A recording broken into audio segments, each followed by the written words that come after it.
Hello everyone, welcome to the new class of biology. Uh, we were discussing about the very first topics, the very first chapter first, living world. So तभी revision हमने किया है. Let's just go through it once more. Let's get revised once again. So what we were discussing that all living organisms have whichever organism come under the category of living things, they definitely can grow, right?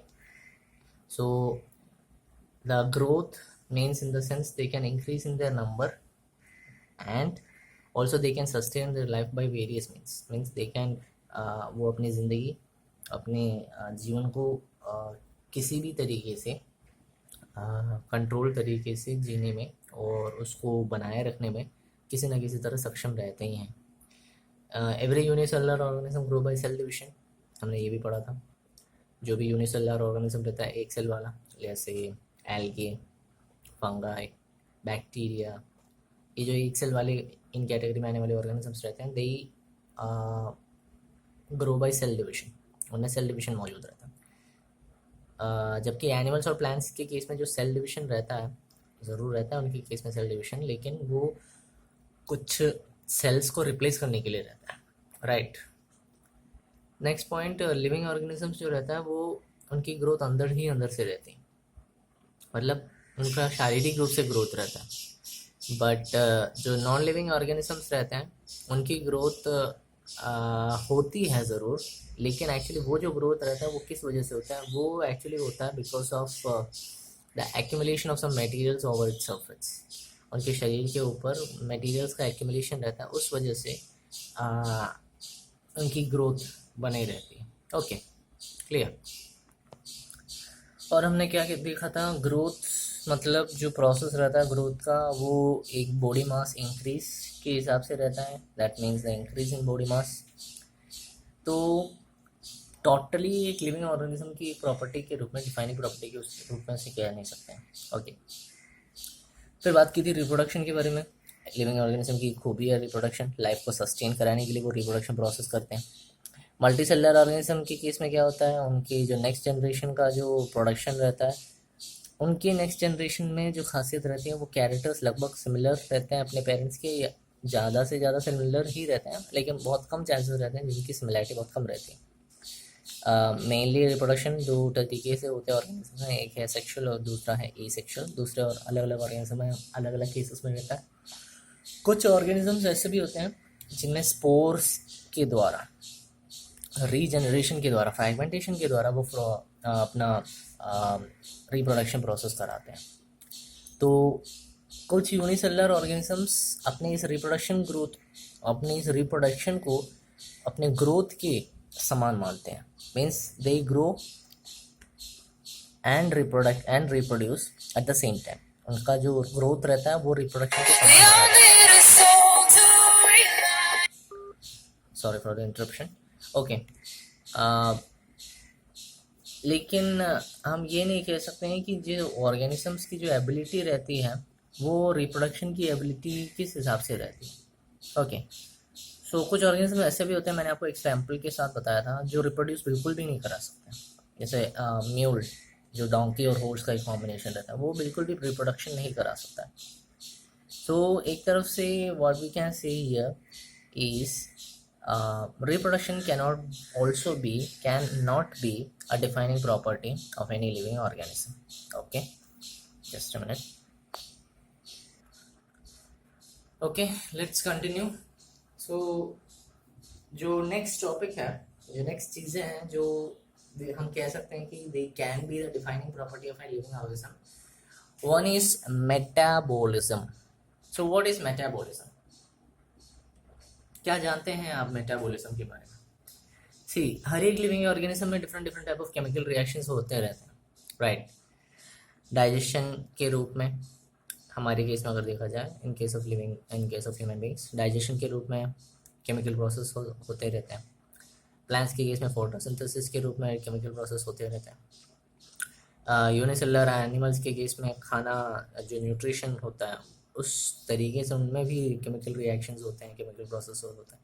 So we can say the chemical reactions और the chemical processes taking in a particular body और in our body, उसकी जो total sum होती है, जो complete chemical reaction होता है, उसे हम मेटाबॉलिज्म के नाम से जानते हैं. That is known as the metabolism, right. लेकिन कभी कभार ऐसे भी मेटाबॉलिज्म प्रोसेसेस होते हैं जो लेबोरेटरी वगैरह में कर सकते हैं. ऐसे भी केमिकल रिएक्शंस होते हैं, उनको लिविंग थिंग्स के हिसाब से कंसिडर तो नहीं कर सकते हैं, लेकिन वो लिविंग रिएक्शंस ऐसे जो कैटेगरी में आते हैं लैब में करे जाने वाले metabolic reactions, they are in vitro reactions के नाम से जाना जाता है. तो एक तरह से देखा जाए तो metabolism can be a defining property definitely, क्योंकि वो एक लिविंग कैन थिंग में पाया जाने वाला एक डेफिनेट प्रॉपर्टी है. सेलुलर ऑर्गेनाइजेशन जो रहता है हर एक लाइफ फॉर्म्स में, वो एक डिफाइनिंग नेचर रहता है. मतलब सेल के हिसाब से जो सेल लेवल रहता है, सेलुलर लेवल रहता है, उसके हिसाब से हर एक ऑर्गेनिज्म की बॉडी के सेलुलर ऑर्गेनाइजेशन के हिसाब से लाइफ फॉर्म अपना एक डिफाइनिंग नेचर ज़रूर रहता है. Okay, so what can be the next thing और what can be the next property which can be found in a living organism? One of the main living organism property is consciousness. मतलब अपने बारे में जानना या फिर surrounding के बारे में जानना. लिविंग ऑर्गेनिज्म चाहे कोई भी living, deer, lion, sparrow, crow, tiger, anything, any living organism, human beings, सारे के सारे लिविंग ऑर्गेनिजम्स अपने एनवायरनमेंट के बारे में, अपने सराउंडिंग्स के बारे में बखूबी जानते हैं. All of them know about their environment, there surroundings. Because अगर एनवायरनमेंट के बारे में नहीं जाना होता तो कोई भी डियर अपने आसपास मौजूद लायन या फिर अपने आसपास मौजूद प्रेडेटर के प्रेजेंस को फील नहीं कर पाता, राइट. कोई भी लायन अपने आसपास मौजूद अपनी जो प्रे है, अपने जो शिकार है, उसकी मौजूदगी अगर सेंस नहीं कर पाता तो फिर वो एक लिविंग ऑर्गेनिज्म की कैटेगरी में बिल्कुल नहीं आ पाता. सो consciousness is a defining property definitely कोई भी लिविंग ऑर्गेनिज्म के लिए. लेकिन in case of human beings, सिर्फ ह्यूमन बींग्स ही ऐसे एक ऐसा लिविंग ऑर्गेनिज्म है जिसमें कॉन्शियसनेस तो है, लेकिन अपने बारे में जानने की क्षमता और अपने बारे में जो जानकारी है वो भी है. Means we know what we are. Human beings know what we are made of, what we must do to live, what must be the criteria to be done for certain things. We are well aware of our surroundings as well as we are well aware of ourselves. हम अपने बारे में भी जानते हैं, हमारे surrounding के भी बारे में जानते हैं. तो that is non a self consciousness, जो सिर्फ और सिर्फ ह्यूमन बींग्स में पाया जाता है. बहुत कम एनिमल्स ऐसे होते हैं, जो कम ऐसे दूसरे एनिमल्स होते हैं जिनके कंपैरिजन में जिनको हमारे साथ कंपेयर किया जा सकता है, लाइक चिंपैंजीज और अंगूटन. इनमें सेल्फ कॉन्शियसनेस एक हद तक कम रहता है हमारी कंपैरिजन में, लेकिन क्योंकि वो उतने ज़्यादा डेवलप नहीं हो पाए, राइट. ओके, तो अब बात करते हैं हमारी जो लिविंग वर्ल्ड है जहाँ पर हम रहते हैं, आवर अर्थ. इस अर्थ पर बहुत सारे डिफरेंट टाइप ऑफ ऑर्गेनिजम्स पाए जाते हैं, राइट. और ये डिफरेंट टाइप ऑफ जो ऑर्गेनिजम्स पाए जाते हैं ये एक्चुअली किस हिसाब से होते हैं, अलग अलग स्पीशीज़ के होते हैं, अलग अलग प्रजाति के होते हैं. सो इन सभी को मिलाकर हम एक नाम दे सकते हैं बायोडाइवर्सिटी, या फिर ऐसे कह सकते हैं biodiversity is nothing but the number and type of organism present on earth. ये एक डेफिनेशन है बायोडाइवर्सिटी का.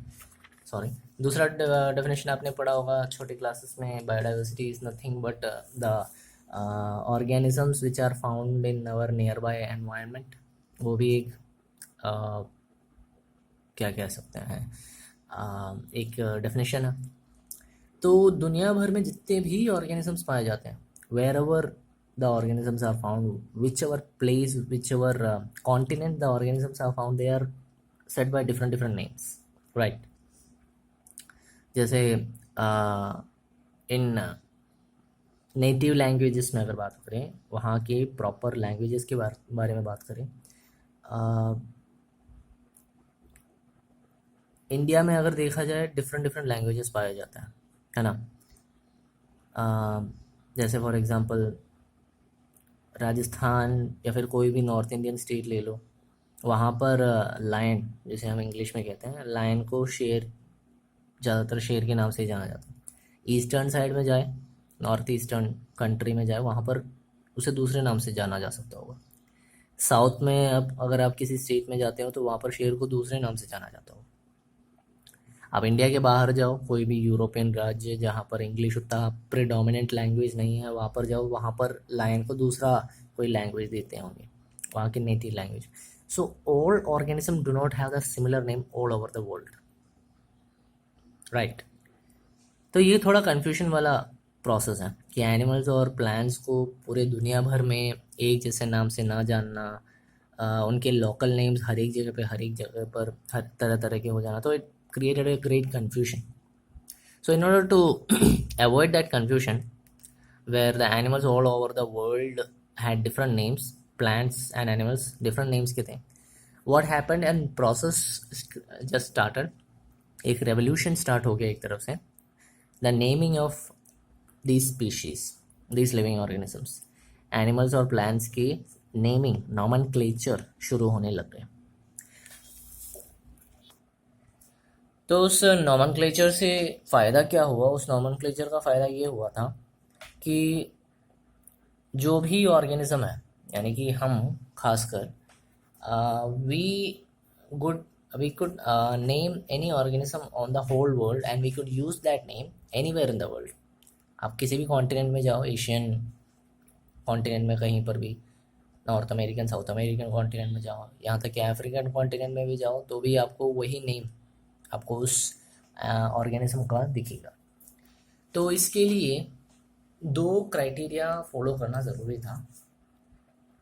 एक क्राइटेरिया ये था कि वो ऑर्गेनिज्म बेस्ड ऑन प्लांट या एनिमल था, किसके हिसाब से क्या है वो देखते हैं।